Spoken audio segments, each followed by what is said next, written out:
ध्यायन्तु ममाङ्गानि वाक्प्राणश्चक्षुः श्रोत्रमथो बलमेन्द्रियाणि च सर्वाणि सर्वं ब्रह्मोपनिषदं माहं ब्रह्म निराकुर्याम् मा ब्रह्म निराकरोत् अनिराकरणमस्तु अनिराकरणं मेस्तु तदात्मनि निरते य उपनिषत्सु धर्मास्ते मयि सन्तु ते मयि सन्तु ॐ शान्ति शान्ति शान्ति Om. May all my limbs attain strength. May the body, the mind, all the sensory and motor organs and the life force behind become perfected and efficient. All is verily the one without second, absolute, blissful existence itself called Brahman. May I never deny this truth of one without second, absolute existence, the Brahman. May the Brahman never reject me either.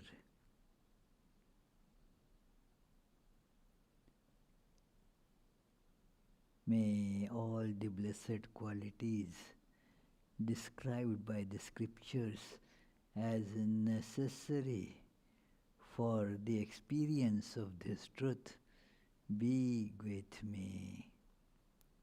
Peace, peace, peace.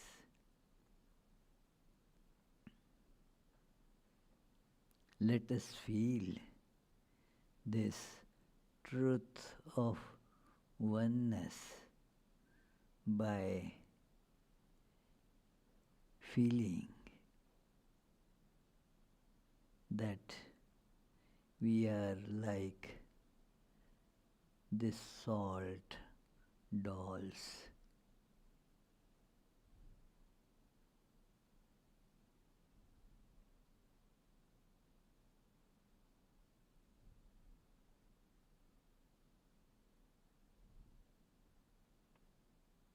Different shapes,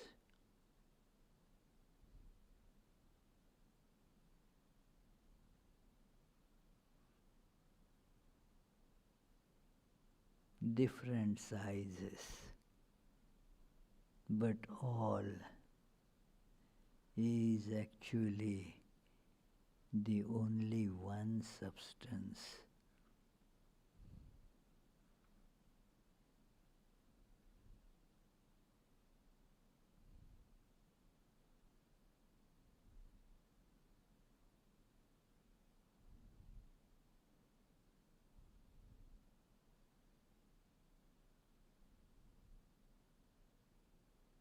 What we need to do is to transcend the identification with a particular shape.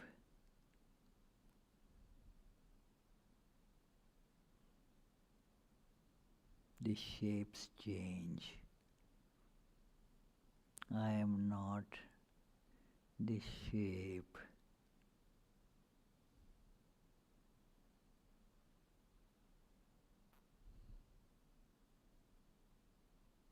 Nobody is the shape, for they change. And the substance is the same.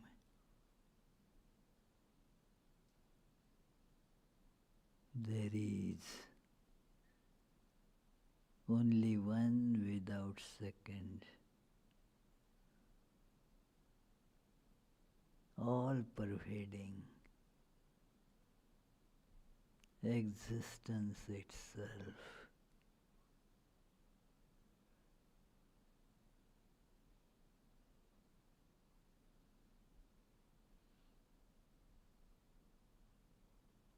Knowing this,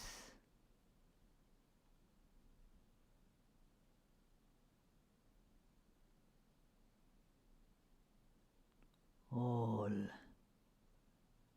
distinctions vanish.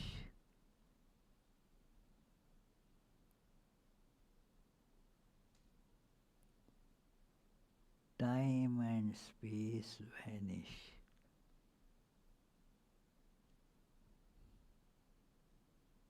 There is no birth, no death,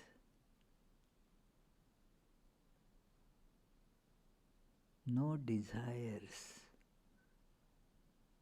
for I alone am everywhere.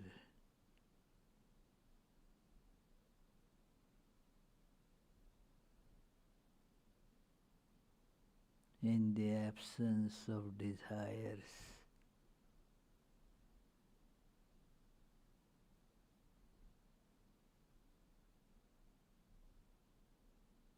there is no barrier for the inner infinite bliss to manifest.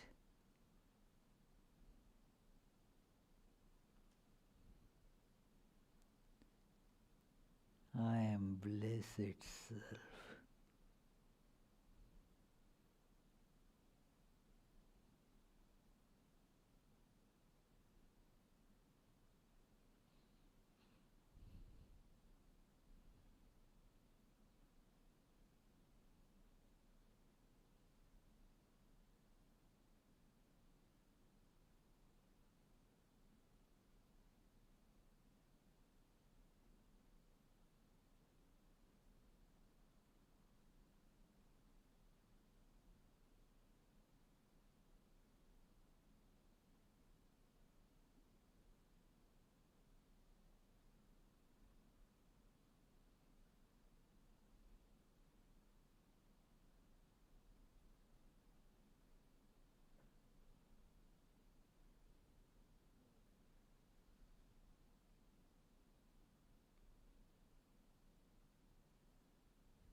Om. Peace, peace, peace.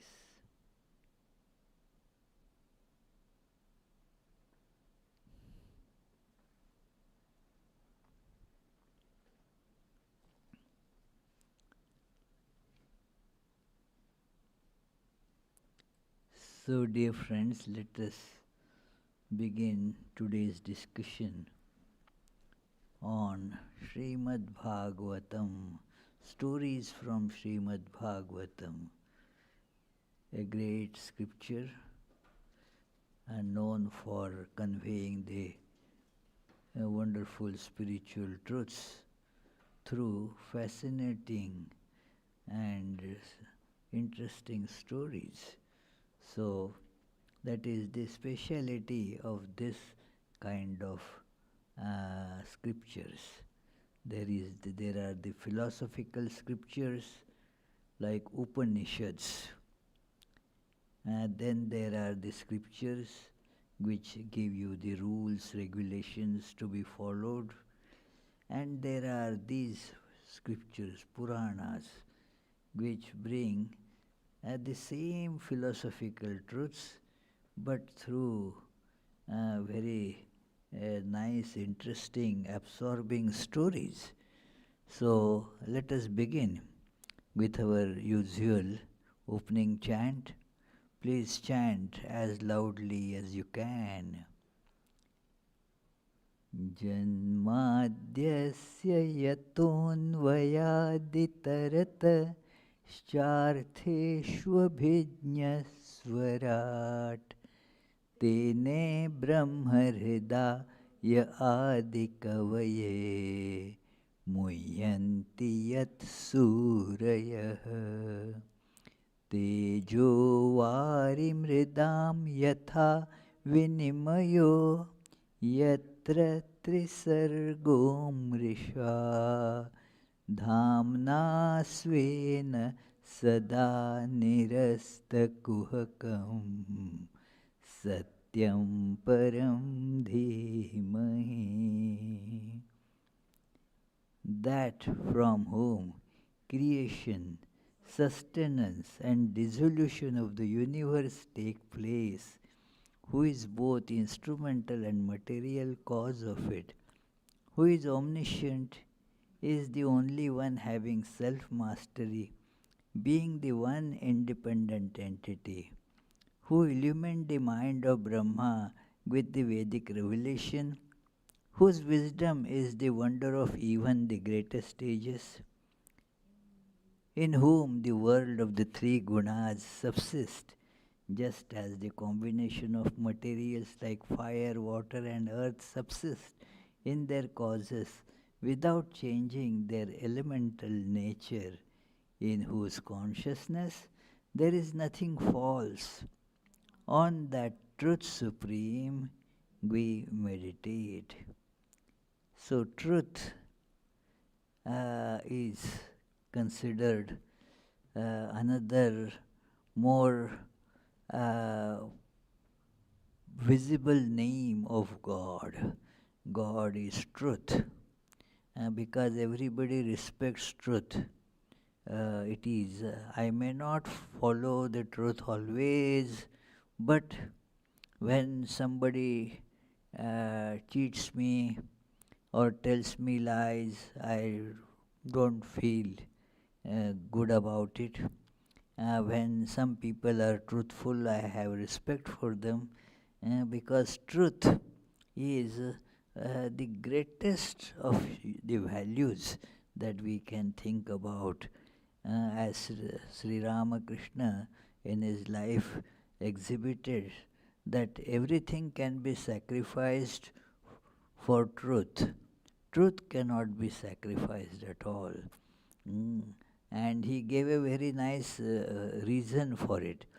If you say sacrifice the truth, then where is the validity of all other things that you declared? There it depends on your that sticking to truth. If the person is truthful, then what that person says has value. There is that very nice incident in life of Buddha. Very telling incident that one of Buddha's disciples was getting married and he invited Buddha for his wedding ceremony. So Buddha agreed to go and went there with all his followers, hundreds of them. And then still everybody was fed sumptuously, everybody was very respectfully treated. And then Buddha was asked to say a few words of advice. And Buddha said, very nice, that here you are having people coming together, two people are conjoining, and then it is very nice. I say everybody must get married. Everybody must get married. Uh, and then he says, married to truth. Married to truth. If you are not married to truth, then what is the value of your taking those vows of marriage? Because you are never married to truth, so your utterances will have no meaning.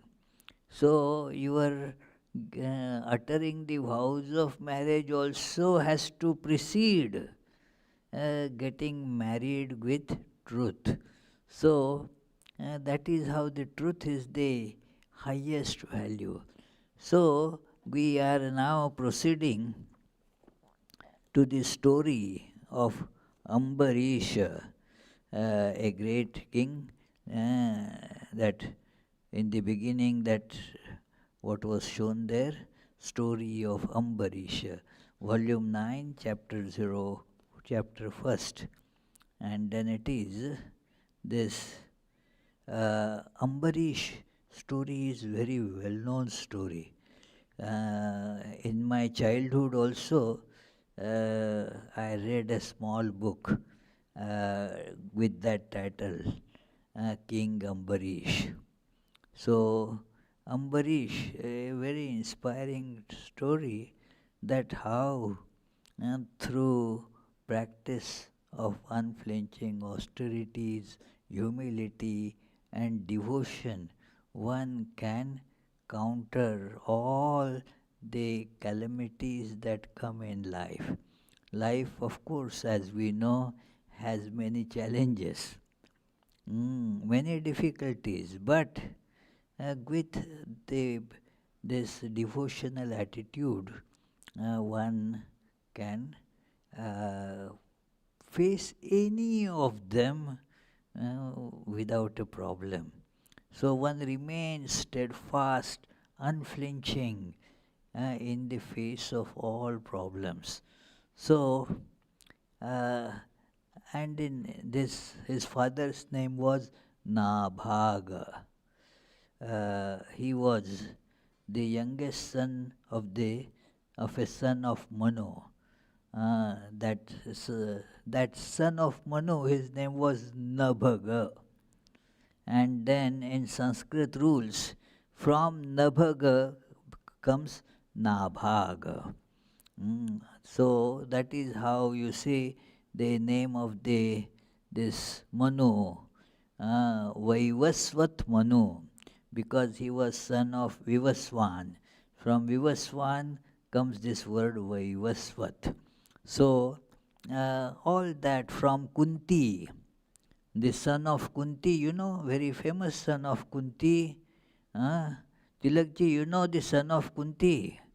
Uh, Son of Kunti, you are studying Bhagavad Gita, isn't it? So who was the Kunti's son mentioned there? Hmm? Arjuna, and he is called Kaunteya. From Kunti comes the word Kaunteya.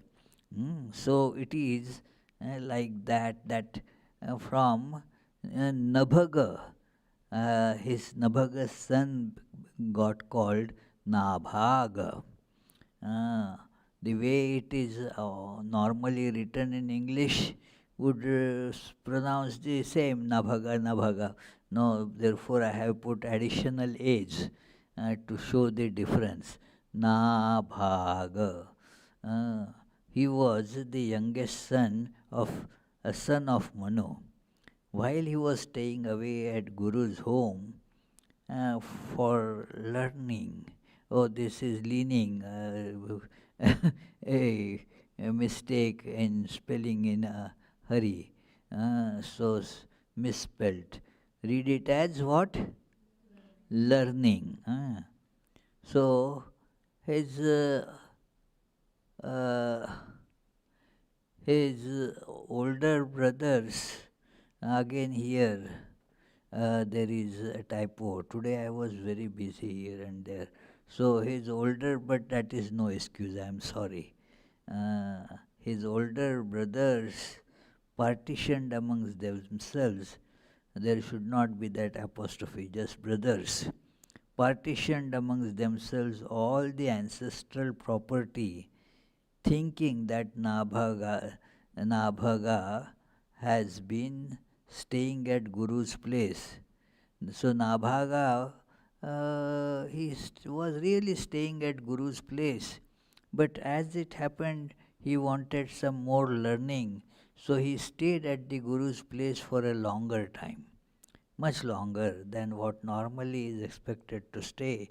So these brothers, other brothers, they were in a hurry to get their share of wealth from their father. So they all partitioned all the ancestral wealth, and thinking that this Nabhaga is likely to become now ascetic. He hasn't come back for a long time. So he is not likely to enter the householder's life. He may not come back and not likely to even claim his share of the property. So nothing of the property was left for him, but he returned and asked for his share. You can imagine now, the brothers did not want to give anything from their share. So the brothers told him, since now there is no more property left to be shared, we all partitioned and took our own share, and that's it. You never told that you are coming. We assumed that you are either dead or are not likely to come back. So, uh, and then said, since there is no property left to be shared, uh, you take our father as your share. And the father is still alive, so take our father as your share. And then Nabhaga approached the father. In so, uh, and then the father said, "O my learned son, though they are men of learning, they are put to great anxiety because they do not know this the proper way of dealing with their brother and sharing properly, or their greed has overtaken them. But don't accept what they are telling, that it is, don't accept their offer to take me as your share, because I am not a property of any worth. So it is not a how can I am a man, I don't have any property as such. How can you think of me as a property? So they are just cheating. So therefore, I suggest you what to do. Not to go to court. It is, what do you do? I will tell you how to get huge property, because now you are a highly learned man. You have learned many things that hardly very few people might be knowing. So I suggest that there is, I heard about a sacrifice being performed by the sage Angiras and others. So you help them, especially in performing the concluding part of the sacrifice.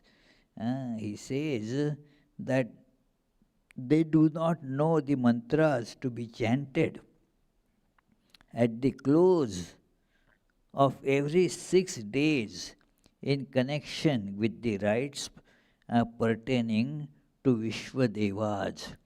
Vishwadevas are they in this is a term that you get in even in Upanishads, means those who are the governors of various quarters of this universe. They are called Vishwadeva, Vishwadeva, or so it is. Sometimes it is comes that Vishve Deva Upasate, that it is they are the governors of various quarters and they are to be given their share at the particular time in doing the worship ritual. So, especially these homas, this is called a special type of fire sacrifice is called satra. Satra. So, this is a satra going on, and then they do not know these mantras, you know them. So, you help them with it. So, and then at the end of this sacrifice, uh, you go and help them by chanting the two suktas connected with Vishwadevas. When at the end of the satra they ascend to heaven, they will give you all the wealth remaining after the satra. So he obeyed his father, and the son did accordingly. Those sacrificers, before being transported to heaven, exactly as father had told, that they gave all the residual huge wealth that was generated in that sacrifice. And then, Nabhaga helped the sages with the proper concluding mantras. They were very pleased and gave him the huge residual wealth there. But then a difficulty arose. Uh, Getting, money is not easy. You have to, because there are many contenders. Money represents the enjoyments in the world. And the enjoyment objects are fewer, those who hanker after are many more. And that is why all the fights at the individual level, family level, or the national level, everywhere why there is fight, fight is, I want this, I want that, I want oil, I want this, my country to be prosperous more than others. So, all the wars happen because of that. So, here also he was about to take that wealth, thinking that that's now mine. But he saw a, a black, dark shadow, a dark figure appeared there. It was that of Rudra. Rudra is in scriptures it is described that all the leftovers in any sacrifice, he has the right over that. So, uh, so therefore, as Rudra said, "You can't take it. This is I have the right to this. What do you mean?" That he then told that it is the Nabhaga. Then this told his that by his father Nabhaga, that look, it is there, what they are telling is true. Uh, the father said the rishis had once made the arrangement that whatever is left in the campus of a yajna belongs to Rudra. So this too has to go to him. So why then father told Nabhaga will have it? Nabhaga thereupon made prostrations to Rudra and said, my father said that all that is left in the sacrificial field really belongs to you. So I prostrate to you, requesting you to forgive me for my transgression. So that is he very plainly told Rudra. And uh, then Rudra said, as your father spoke according to dharma, and as you have spoken the truth, I am pleased to instruct you, a knower of Veda, in the knowledge regarding the eternal Brahman. And then the Rudra gave him the knowledge of Brahman, because of which what happened now? As that knowledge comes, you don't have any hankering for collecting the wealth. All the desire to become wealthy vanishes away. So it is the uh, so, and besides, he said, in addition to this knowledge of the eternal Brahman, I am giving you all this wealth also. Mm, so, a double benefit, isn't it? So, uh, saying so, Sri Rudra disappeared from the sight. Whoever studies this account with faith and concentration in the morning and evening will become learned and become a knower of the Vedas. He will attain to his spiritual destiny. So this is how the result of hearing this. In Bhagavata, this kind of passage comes again and again, that what will be the result of hearing this? And this is called Falashruti, that you will get illumined, you will not have dearth of anything in life. Uh, there are, those who which are called sakama passages, the passages which are that recited with so many desires, that for the desire for progeny, desire for wealth, and so many desire for this destruction of enemies. This earlier this afternoon I had gone to guide in the worship of Durga, Mother Durga, there at Brown University. So there they wanted to recite Argala Suktam, Argala Stotra. Argala Stotra is part of the Durga Saptashati or Chandi. It is. So in Argala Stotra, at the end of every stanza comes Rupam Dehi, Jayam Dehi, Yasho Dehi, Dvisho Jahi. Ah, what do you remember? He was there in the worship there. Ah, Krishna. Rupam Dehi, Jayam Dehi, Yasho Dehi, Dvisho Jahi. Means give me very attractive, nice form, Rupam. Give me victory, give me fame. Rupam Dehi, Jayam Dehi, Yasho Dehi. Give me a lot of fame.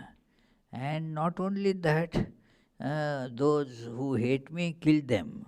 Dvishojahi. So, it is, that is, so all these are the prayers. Nobody wants the knowledge of Brahman. It is there, but hardly anybody cares for it. Why? Because then all your other pleasures that you want, they will become insipid, you will have to give them up. So, therefore, if we are very much attached to them, that yes, I want to have this much money, these pleasures, this kind of, earthly enjoyments, then you don't want Brahmajnana, because then I will be gone, no pleasures will be there. So, therefore, you don't think of it.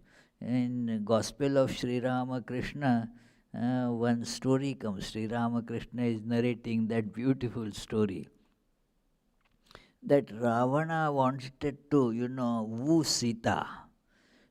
She was right there, captured and kept in his city, in a nice, garden, and she was kept there under the kind of arrest. And every day Ravana would go there to woo her, to seduce her, if she can accept him as her husband, and promising several things. Then he also used to take various forms of different heavenly deities. So, to again, for this purpose, that Sita will then not see him just as Ravana, but somebody, very nice person.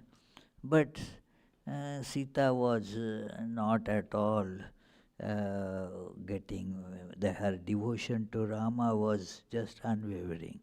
So somebody suggested Ravana, oh, you are taking all different forms. Why don't you take the form of Rama and go there?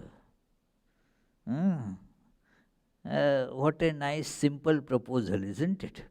That instead of taking all these forms, take the form of Rama and go there.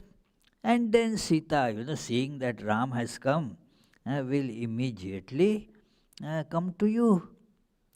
And Ravana told the difficulty, that when I think of Rama's form, Rama, then all desires vanish.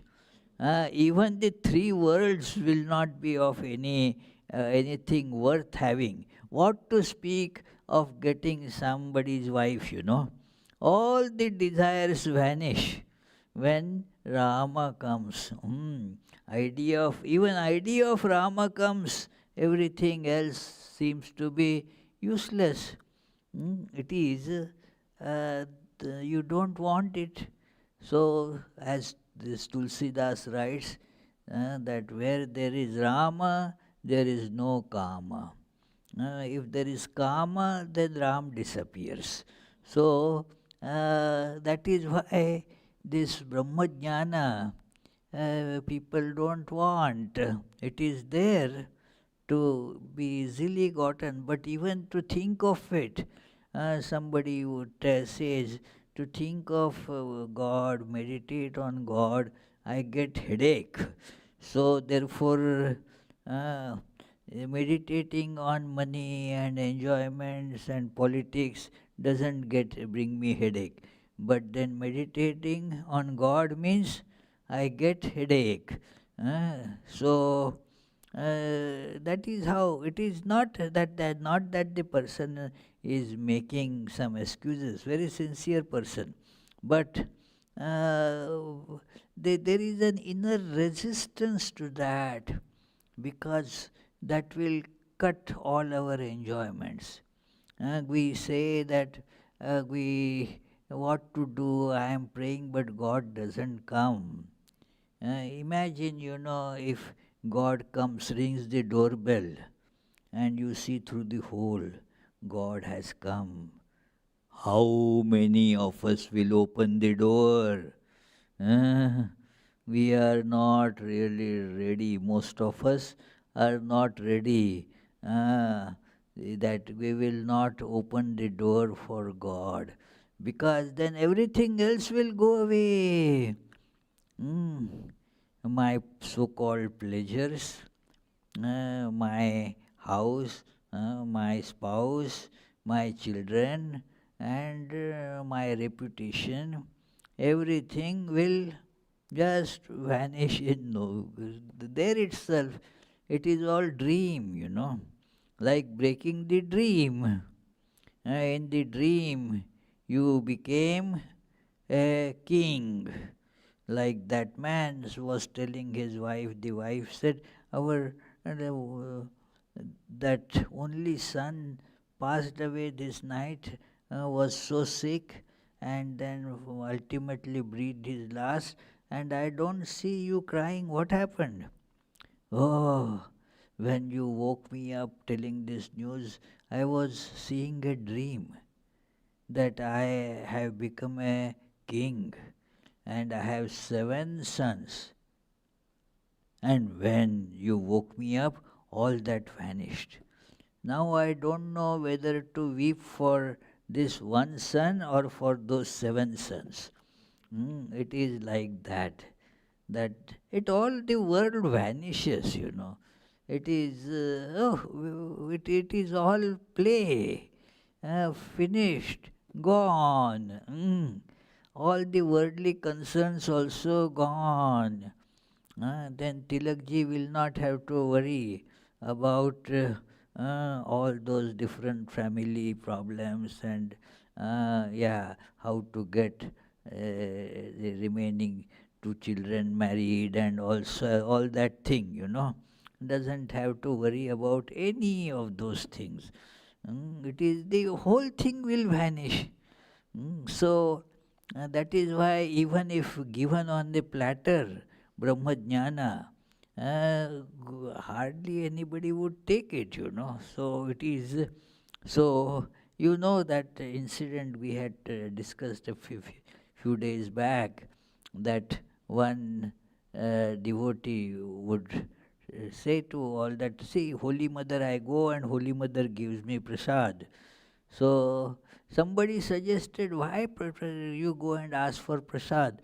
She can give you the realization of God. Why don't you ask her, give me God realization? Ask her and you will get it.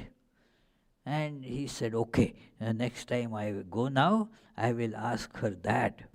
And he, with some determination, goes to Holy Mother. Now, he can easily come to me and ask, I want God realization. I cannot give. So it is no harm in asking. No harm in asking.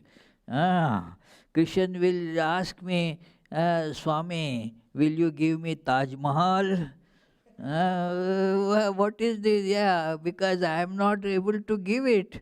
He knows that, so no point in, not asking also. Just okay. What is the price for that Taj Mahal? So it is, but Holy Mother can actually give it. So this devotee goes and stands there.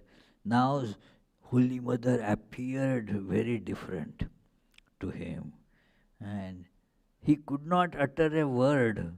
Then Holy Mother herself asked, what do you want? Prasad. Okay, take prasad, go away.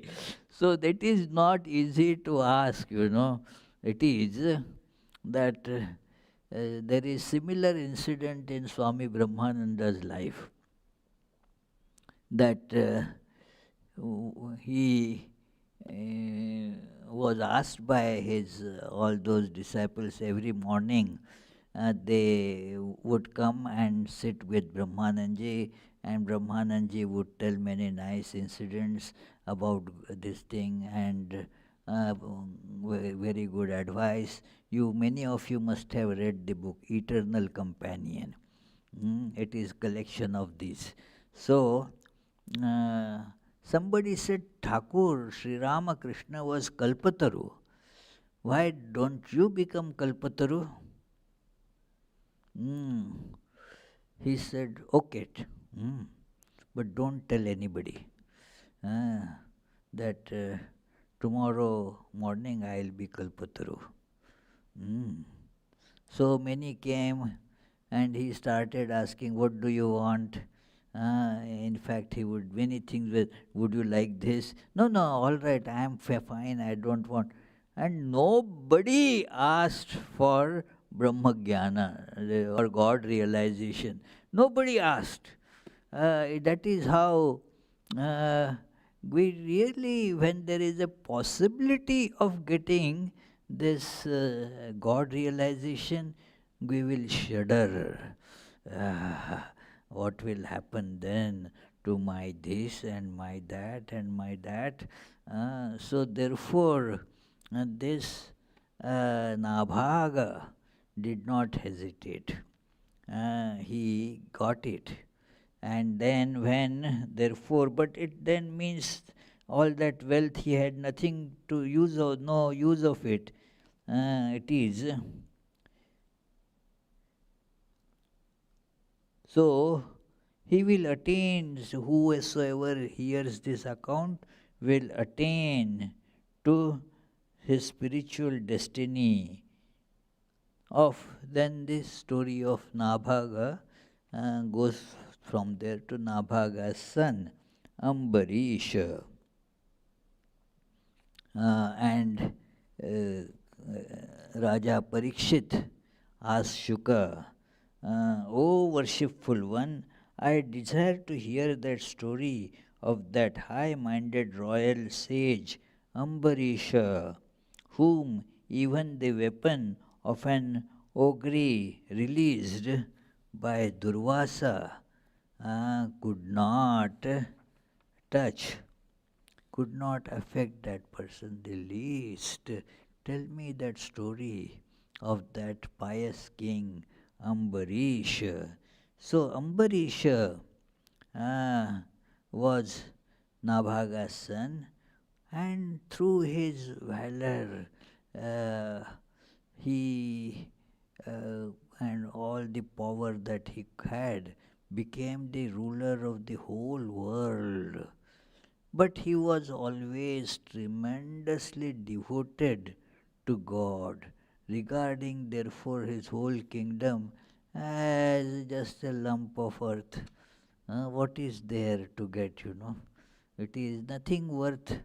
Like our Teresa was telling that when she took her son to see Niagara. Niagara, wow, such a. So, when she was telling him, look, look, all this, what a beautiful. And he said, Mom, that is just water. It is just water.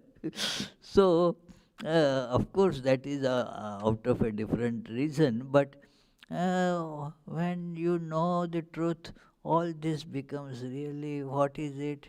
All kingdom, the whole universe belongs to you. What is it? Some clay, some earth, such kind of thing. So you are not really that egotistic about it, nor have any attachment to it. His attachment to was to God, the reality, the truth. That is what is wanted. So all the appearance has no meaning at all.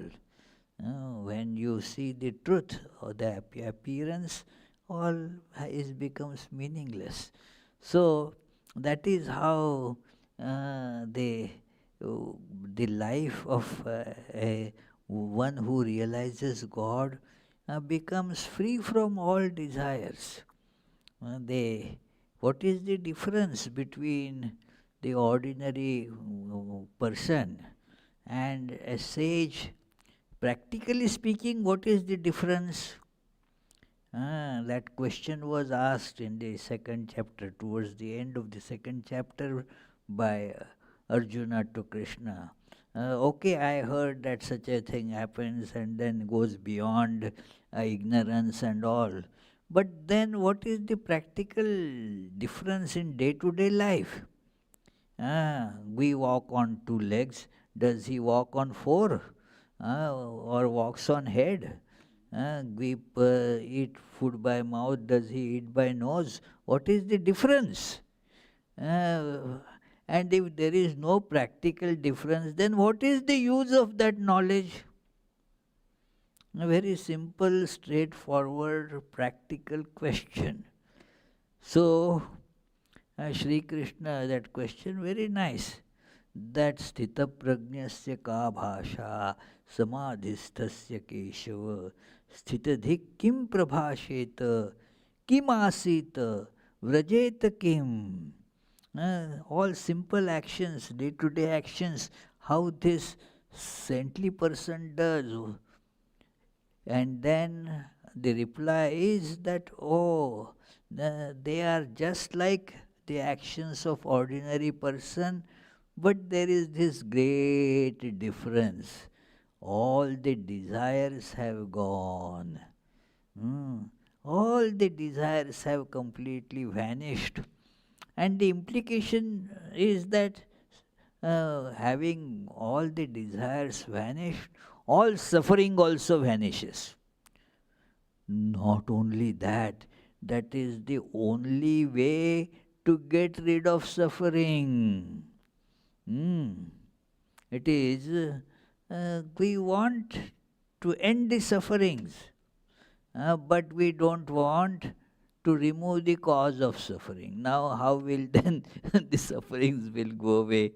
We have to strive to remove the cause of suffering, then only the sufferings will vanish. So, this is the important thing there, that prajahati yada kaman sarvan partha manogatan, all the desires are gone, but the person is full of bliss. Atmanyeva atmana tushta sthita prajnastadocyate.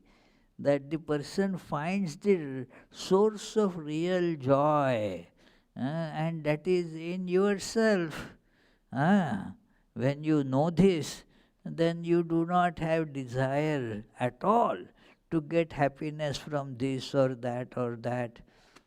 Because happiness you already have. You are happiness itself. Do you see this, Christian? No. Yeah, you are happiness itself. So, this is how this person becomes. So, Ambarishak, although he was the emperor of the whole universe, was full of devotion to God, the truth, and therefore the world mattered nothing. Whether it is there or not there, who cares? No? It is all the fake bills of $100 are gone. But they were fake bills, so nothing has really gone. So that is how this idea is, that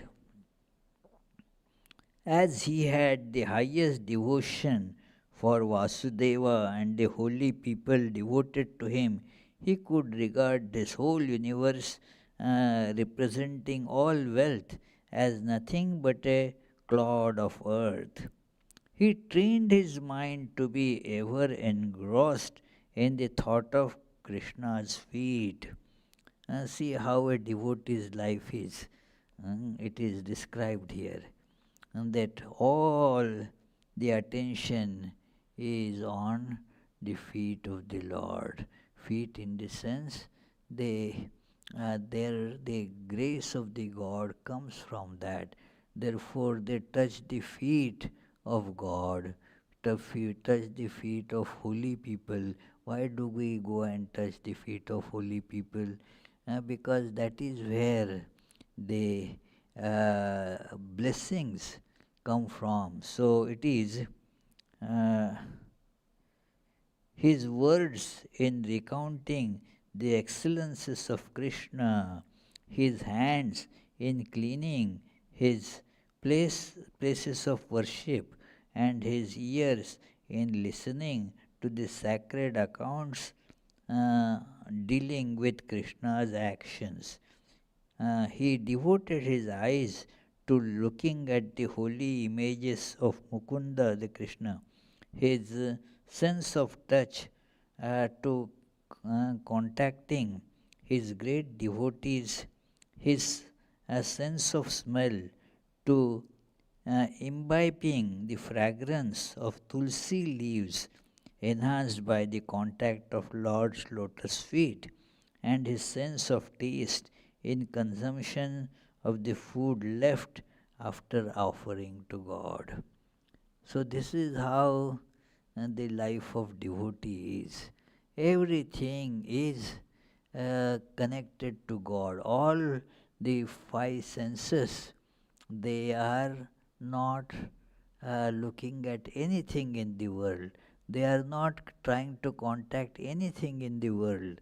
They are only concerned with God. So, uh, it is, this was his life, and thus he decided there that he will make, uh, he decided to perform.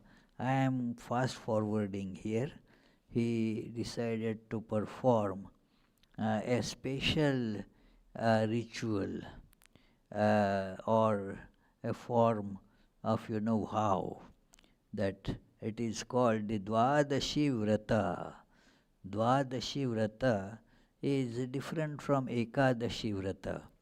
In Ekadashi Vrata, you fast for the whole day of 11th day of either cycle of the moon. Dvadashi is the 12th day. So, 12th day you take food and then conclude or break your fast. So, and there is, so 3 days you have to fast for that. Not only 11th day, but 9th day, 10th day, and 11th day fast.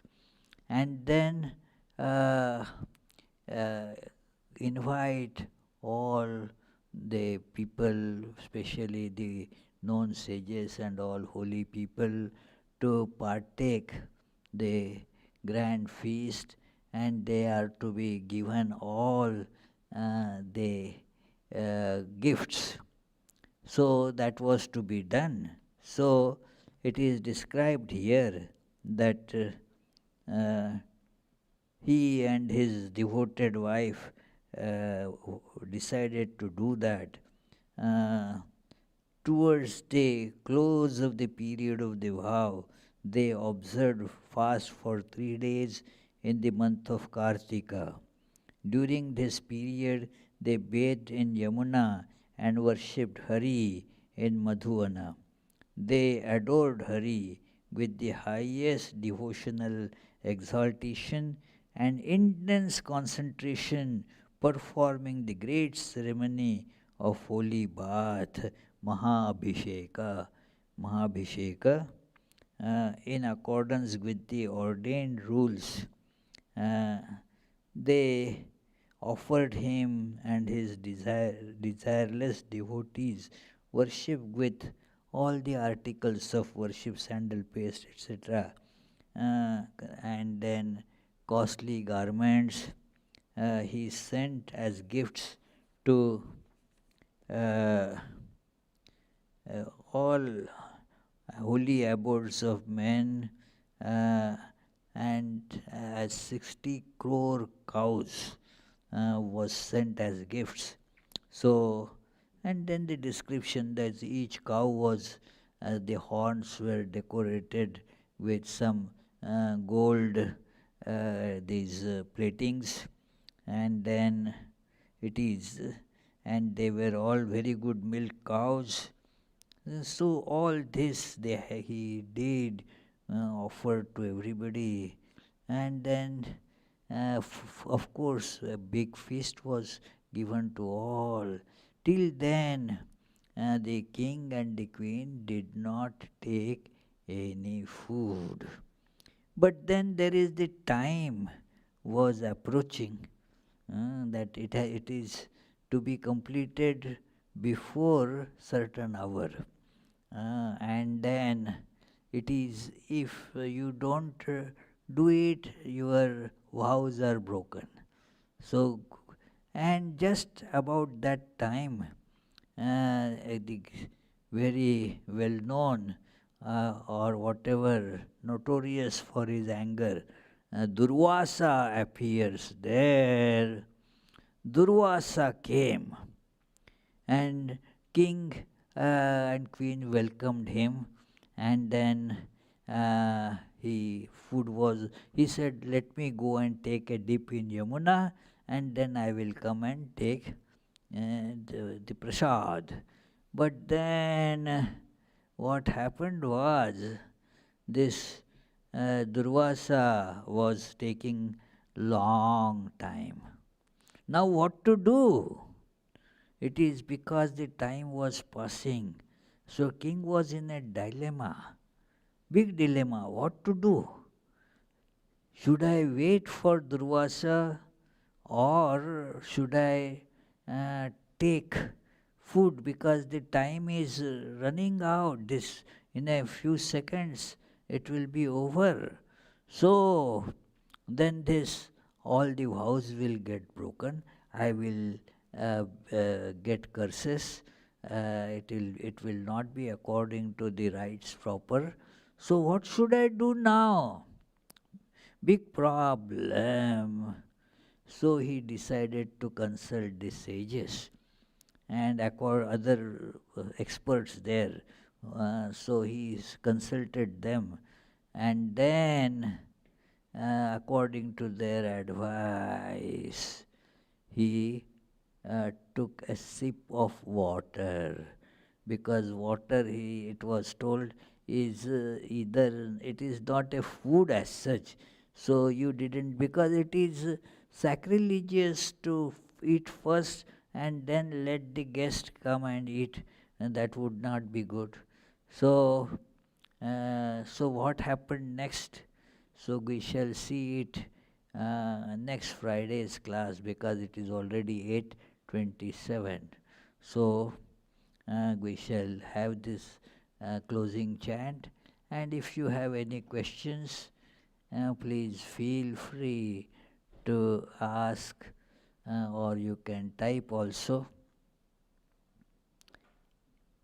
निगमकल्पतरोर्गलितं फलं शुकमुखादमृतद्रवसंयुतं पिबत भागवतं रसमालयं मुहुरहो रसिका भुवि भावुकाः. O devotees, quaff, quaff to intoxication this nectar of the fruit of the tree of Vedas, flowing from the mouth of the great sage Shuka and mixed with the ambrosia from his words. Any questions? Nobody has question here. It was very simple story. Where is the scope of question? Any question upstairs? Okay. Read it out. Yeah. Question from Beverly Collins. Hello, Beverly. Where does the fear of letting go of the cause of suffering come from?